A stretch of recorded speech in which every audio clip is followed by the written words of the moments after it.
অবশেষে বিমান, civil aviation সন্দেহভাজন কর্মীদের শরীরে বসতে যাচ্ছে ক্যামেরা। যাত্রীদের মালামাল চুরি ঠেকাতে এই দুই প্রতিষ্ঠানের সন্দেহভাজন কর্মীরা যখন ডিউটিতে থাকবেন, তখন বডি অন ক্যামেরা নামের এই প্রযুক্তি থাকবে তাদের শরীরে।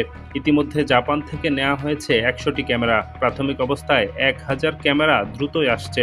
অতি শীঘ্রই এ প্রক্রিয়া শুরু হবে। বিমান বাংলাদেশ এয়ারলাইন্সের প্রধান নির্বাহী কর্মকর্তা শফিউল আজিম সাংবাদিকদের জানান, বিমানের কর্মচারীদের অপরাধ রুখতে তারা এই চেষ্টা করছেন। কেউ অপরাধ করলে তার বিরুদ্ধে ব্যবস্থা নেওয়া হচ্ছে। বিমান কর্মীরা ডিউটিতে গেলে তাদের ক্যামেরা ব্যবহার করতে হবে। ক্যামেরা বন্ধ করা যাবে না। ক্যামেরা দিয়ে তাদের কর্মকাণ্ড মনিটরিং করা হবে। এছাড়াও তিনি আরও জানান, এ প্রক্রিয়া শেষের পথে, দ্রুতই কার্যকর করা হবে।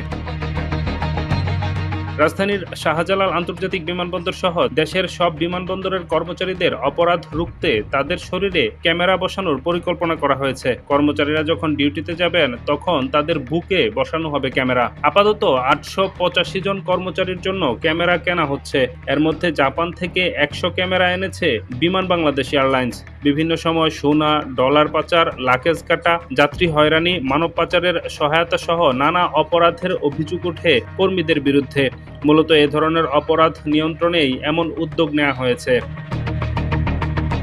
একটি সূত্রে জানা গেছে, কয়েক মাস ধরে সিভিল এভিয়েশন ও বাংলাদেশ বিমানের কর্মচারীদের পূর্ণাঙ্গ প্রোফাইল সংগ্রহ করা হয়েছে। বিমান ও সংশ্লিষ্ট বিভিন্ন সংস্থার অপরাধী কার্যক্রম ঠেকাতে নতুন পরিকল্পনা করছে বেসামরিক বিমান পরিবহন ও পর্যটন মন্ত্রণালয়। তারা বেবিচকের অপরাধী সিন্ডিকেটকে ভাঙতে চাচ্ছে।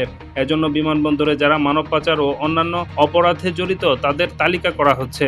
তালিকায় যাদের নাম এসেছে তাদের উপর নজরদারি করা হচ্ছে। সূত্র জানায়, এ বিষয়ে সিভিল এভিয়েশন ও বিমানের ঊর্ধ্বতনরা কয়েক দফা বৈঠক করেছে। সিদ্ধান্ত হয়েছে, কর্মচারীরা যখন দায়িত্ব পালন করবে, তখন তাদের অপরাধ রুখতে বেশ কয়েকটি উদ্যোগ নেওয়া হবে। বাংলাদেশ বিমান এয়ারলাইন্সের এক ঊর্ধ্বতন কর্মকর্তা বলেন, বিমান ও বেবিচকের অসাধু কর্মচারীরা বিমানবন্দরগুলোতে নানা অপরাধে জড়িত। এ কারণে তারা বিভিন্ন কৌশলী হয়েছে। সন্দেহভাজন হিসেবে যাদের নাম এসেছে তাদের বুকে জড়িয়ে দেওয়া হবে এ ক্যামেরা। তাদের জন্য জাপান থেকে ১০০ ক্যামেরা আনা হয়েছে। ডিউটিরত কর্মচারীদের বুকে এ ক্যামেরা বসানো হবে। দায়িত্ব পালনকালে ক্যামেরা বন্ধ রাখার কোনো সুযোগ থাকবে না। ক্যামেরার মান খুব ভালো। ক্যামেরার চালুর পর কন্ট্রোল রুম থেকে নিয়ন্ত্রণ করা হবে। তাদের কর্মকাণ্ড রেকর্ড থাকবে। বেবিচকও একই ব্যবস্থা নিতে যাচ্ছে। বেবিচক ও বিমানের ৮ শতাধিক কর্মচারীকে সিসি ক্যামেরার আওতায় আনা হবে। ক্যামেরা বসানোর পর তারা কোথায় যাচ্ছে, কি করছে, সবই দেখা যাবে।